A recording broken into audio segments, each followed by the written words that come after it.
دیوونه،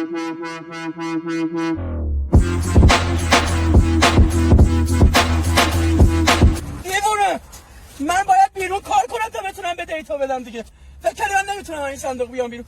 کاپوتت هم تعویضه بدبخت. خب بلدم سیم قرمز که اصلا نباید بریم سمتش. این سیمه رو در باک خاک تا سرت کن. اینه الان میزنم این باز میشه میام تو. برای چی کار میکنه؟ یه سیم اینه. مخلص هم آمدید.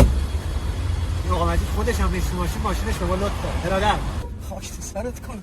یه سیم دیگه باید باشه. اینجاست. اینه خودشه. ایربگ باز شد. خب دیگه سیم قرمز آخرین راه دیگه. الهی با بودت خدا من سالم بیام بدهی این آدمو.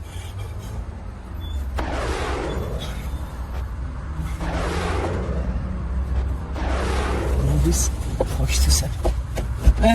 صندوق اصلا بسته نشده. هلایده این سیم قرمزه خیلی ذهنمو مشغول کرد.